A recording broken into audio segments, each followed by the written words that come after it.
Let's hear about rapper.com. Take it away, Maria.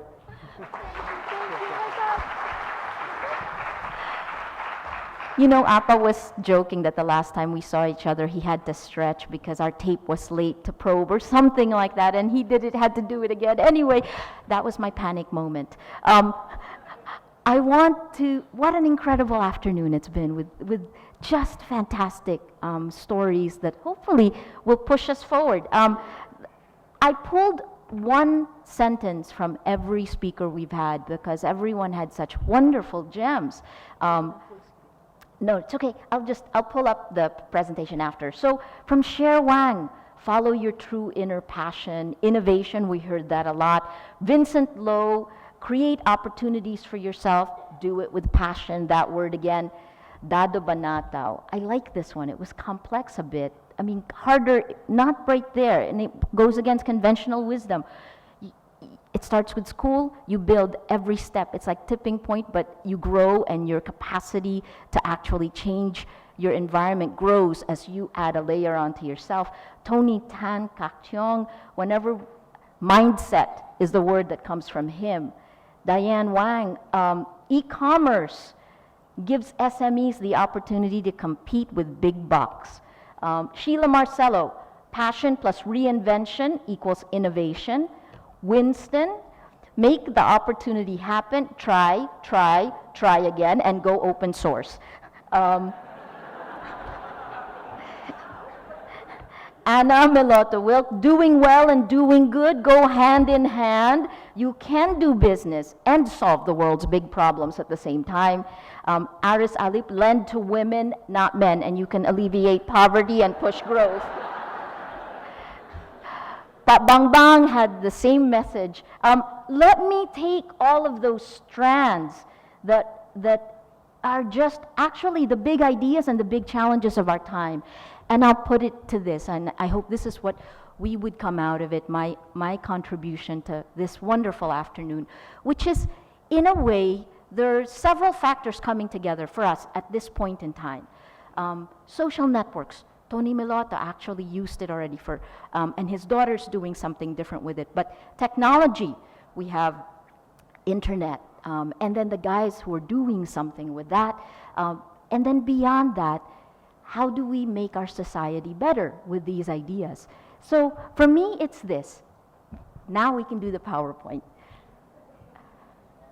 It's just this. So I just want for the next 5 or 6 slides to take you to see the world again. And it starts with this simple thing. If you just look around you now, and you start from this perspective, but in the end you can actually pull up and you look from the top of our buildings, and then you keep pulling up, and you notice how each step your perspective changes. So you pull up. This actually came from a cartoon I saw when I was a little kid. You know, it starts in your home, and then it moves up and moves up and moves up, and then you see that you're actually in Makati, in the Philippines, in this archipelago, and that archipelago is part of the world. It's a different perspective with each climb, each perspective you go up. You have to change the way you look at it, and yet you're still in the same spot. I think that's what these times are demanding from us. I won't let you go see it turn into a globe because I'm already late. But this is basically what we are capable of doing now with the technology that we have. We can see God's eye view, and not to be blasphemous or anything, but really the way to do that, for me, is social media, which is the great disruptor. That is the foundation of our new reinvention of journalism. But beyond that, social media is pushing disruption in every one of our industries. It's empowering and scary and brings a lot of bad things. I first started studying this because I was studying how terrorism spreads. And now I'm trying to deconstruct it to see if we can use it for social good. What do I mean by that? Because Pat Bambang said it. He said, you can't do anything big if you're only doing it alone. So what we have now is the ability to see a human superorganism. when you go to that God's eye view. And by joining together, we can actually accomplish things that would have been impossible. And it starts with perspective again. You look at those ants. You start with the ants, because that's where we are. We're just cells in a large human superorganism, every one of us. And the ants are able to create an anthill. What do we look like, the human superorganism? This is what we look like. This is a Twitter map of human actions. Hundreds and thousands of millions of different tweets. So if you've been tweeting using hashtag APEC SME, you've helped create a human superorganism. And it's fascinating to map it, because when you map it, you can actually help push it to do things. If you take a look at hashtag Japan, that's what the human superorganism looks like when we're confronted with a crisis. We gravitate to a hub. We want information, so we form these hubs and nodes. B is 6 months before the US presidential elections. That's pulling down hashtag GOP. Is there no better visualization of the political landscape in the United States? Because the Americans did it. That's them. That's what it looks like from God's eye view, 6 months before the presidential elections. C is hashtag Egypt. That's what a revolution looks like.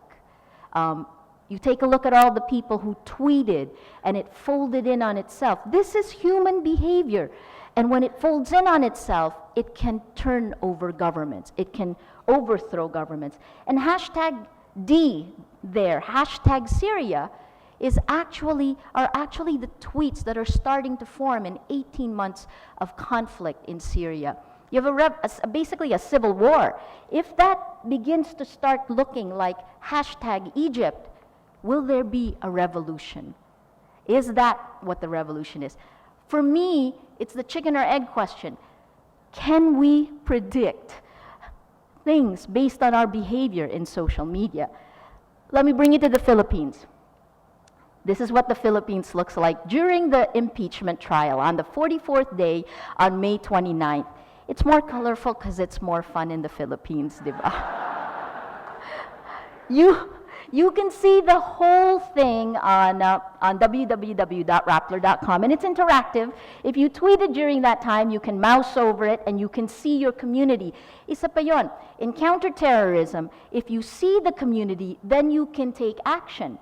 You can decide who is for you, against you, who's undecided, and you can take appropriate tactical actions.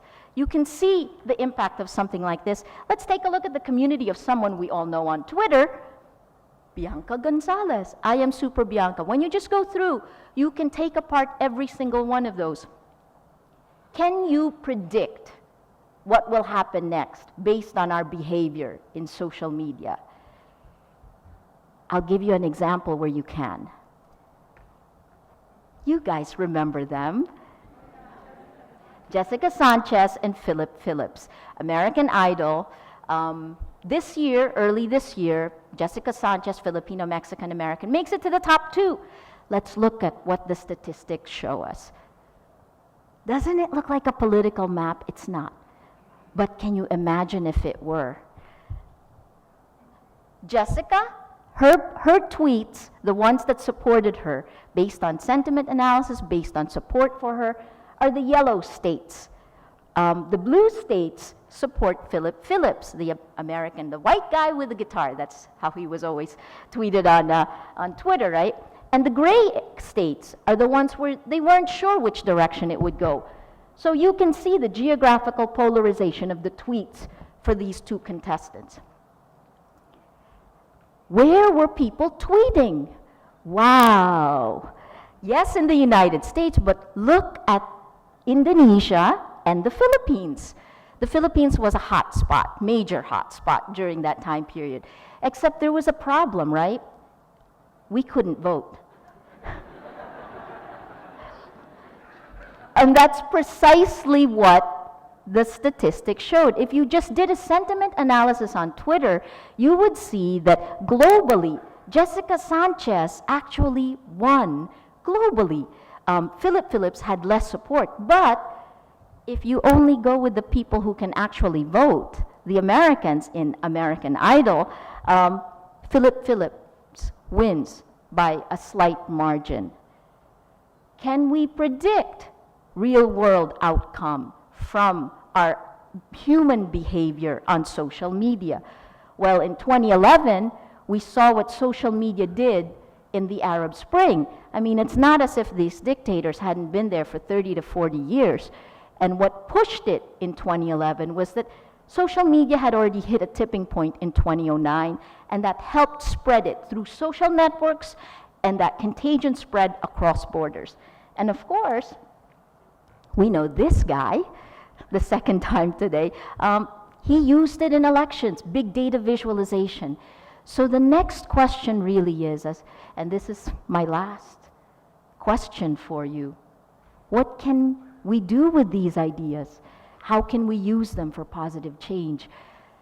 They're there, they're different parts. It is a time of innovation. Innovation isn't a formula, it's a way of thinking, it's a way of opening up to other people and ideas that will shift that perspective, either bring you up higher so you can see God's eye view, or bring you closer to a perspective. The poorest of the poor, the women who pay back the microloans. And that combination is the creativity, the mix that will somehow allow us to take advantage. Every one of our speakers to some degree talked about how small and medium enterprises actually powered much of growth, whether it's the happiness factor or GDP. And that's where I think I'd like to leave you in this closing speech. Thank you.